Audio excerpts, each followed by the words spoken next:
प्रणाम मेरे प्यारे दोस्तों, बहुत सारा प्रेम आप सभी को। यहाँ मैंने एक फेस फेसबुक पर एक पेज बनाया है मैंने, है ना। तो उसमें एक पेज में जो है एक कमेंट्स करा एक साधक ने, एक व्यक्ति ने, उसका मैं आंसर दे रहा हूँ। और ये तंत्र से रिलेटेड है ना। कैसे हम तांत्रिक क्रियाओं से और ब्लैक मैजिक से बच सकें, कैसे हम बाहर निकल आए, कैसे हम ये सीख सकें। सीखने के लिए, बाहर निकलने के लिए, समाधान के लिए तो मैंने फेसबुक पे एक पेज बनाया है। उस पेज का लिंक मैं यहाँ डिस्क्रिप्शन बॉक्स में दे दूंगा। तो आपको अगर लगता है कि इसमें आपका बेनिफिट है, आपका फ़ायदा है, तो आप ज़रूर उस पेज में जुड़े। क्योंकि ये साधक ने भी पेज पे ही मेरे को ये क्वेश्चन दिया है, फेसबुक पेज पे। तो आप ज़रूर जुड़ें। और ये फ्री है पूरी तरह से, यहाँ कोई आपको पैसा पे नहीं करना। यहाँ से आप तंत्र और ब्लैक मैजिक जैसी चीज़ें सीख सकते हैं, अपनी सेफ्टी के लिए भी और परिवार के सेफ्टी के लिए भी। और अगर कुछ ऐसा हो रखा तो आप बच भी सकते हैं।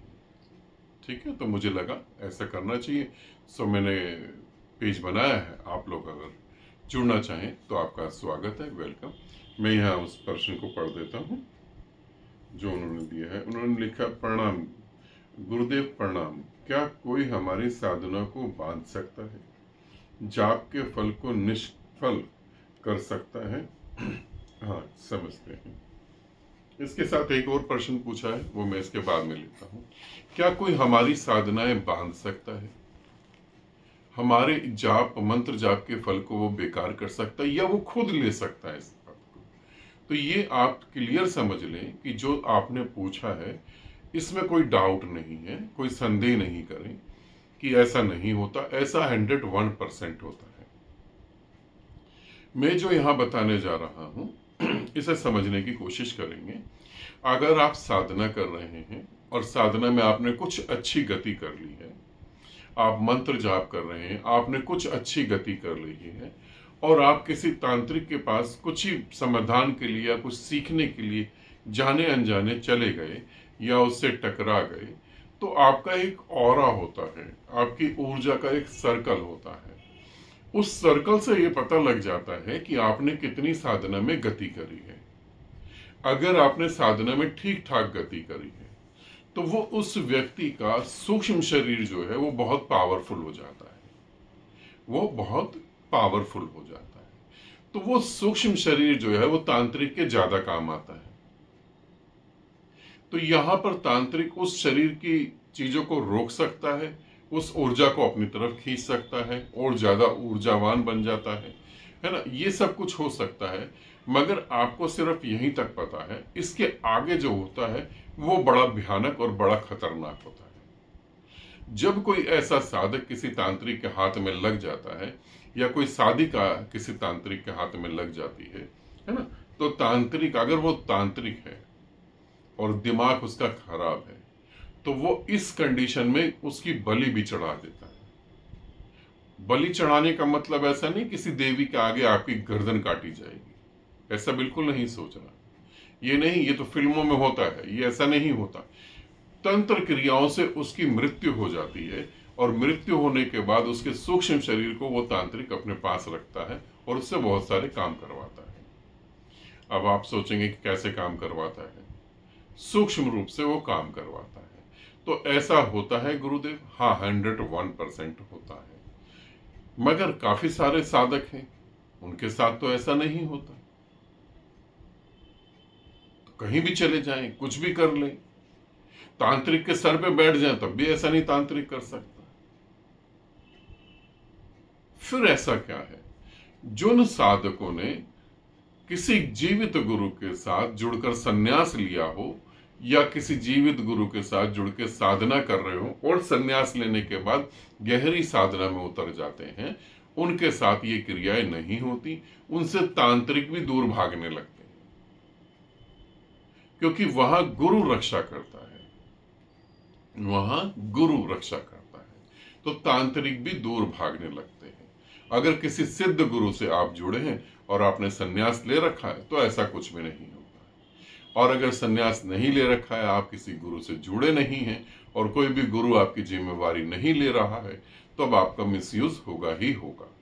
ठीक है, इसे आप समझिए।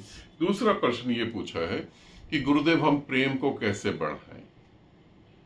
ये पूछने जैसी बात नहीं है, बहुत सिंपल सी बात है, मगर जब आपने पूछा है तो मैं आपकी स्थिति जानता हूं, आप बहुत घबराए और डरे हुए होंगे, क्योंकि संसार में जो घबरा जाता है और डर जाता है वही पूछता प्रेम को कैसे बढ़ाएं, या जिसके भीतर प्रेम नहीं होता वो पूछता है प्रेम को कैसे बढ़ाएं। क्योंकि अगर प्रेम आपके भीतर है और आप प्रेम में हैं तो आप संसार की परवाह नहीं करते और आप कदम उठाते हैं। प्रेम मन से बाहर भी गति करता है। अगर आपको लगता है कि मैं प्रेम में हूं और मैं अपने प्रेम को पाना चाहता हूं, मैं अपने प्रेम को जीना चाहता हूं और मैं कुछ ऐसा करूंगा तो मेरी हंसी उड़ेगी या मेरी इंसल्ट हो जाएगी, मुझे ठुकराया जाएगा, मुझे गलत कहा जाएगा, मेरा परिवार छूट जाएगा, बहुत दिक्कतें होंगी, तो आप प्रेम में नहीं हैं, आप बुद्धि से चीजें सोच रहे हैं। जो व्यक्ति प्रेम में होता है उसको सिर्फ अपना प्रेम पाना होता है और कुछ भी नहीं। ये जितना भी स्ट्रगल होता है उसके प्रेम को और मजबूत करता है। तो मैं प्रेम को कैसे बढ़ाऊं, तो एक्टिविटी में उतरना चाहिए। प्रेम मन में नहीं रहना चाहिए। मन में रख के रहोगे तो बैठे रहोगे, कुछ भी नहीं होगा, वो कल्पनाएं होंगी। तो प्रेम को कैसे बढ़ाऊं, तो एक्टिविटी करो। जिससे प्रेम कर रहे हो उसे 1000 बार बोलो, लाख बार बोलो, वो तुम्हें दुत्कार दे, तुम्हें ठुकरा दे, कुछ भी करे, तुम्हारे मन में प्रेम है ना। जब हम परमात्मा से प्रेम करते हैं तो परमात्मा कितनी परीक्षाएं लेता है।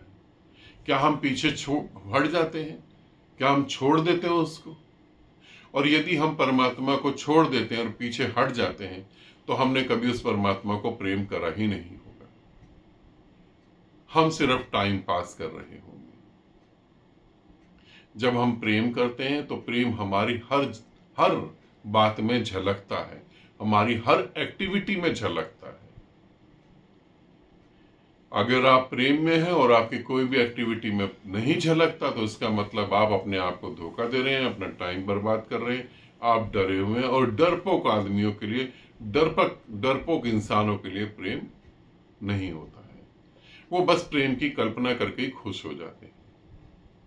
जैसे एक आदमी को भूख लगी हो तो उसको भूख मिटाने के लिए, खाना खाने के लिए स्ट्रगल करना पड़ता है, पैसा कमाना पड़ता है, उस पैसे से चीजें खरीद के खानी पड़ती हैं। मगर आप सोचते हैं कि ये तो बहुत झंझट है, मगर खाने का स्वाद तो लेना है, तो आप घर में बैठ के कल्पनाएं कर सकते हो और कुछ भी नहीं कर सकते। ठीक है, पूछा है कैसे बढ़ाएं। प्रेम क्रांतिकारी है। जिसके अंदर हिम्मत होती है वही प्रेम को जी सकता है। साधारण डरपोक आदमी नहीं जीता है। ठीक, आनंदित रहें, सदा खुश रहें। बहुत बहुत प्रेम आप सभी को।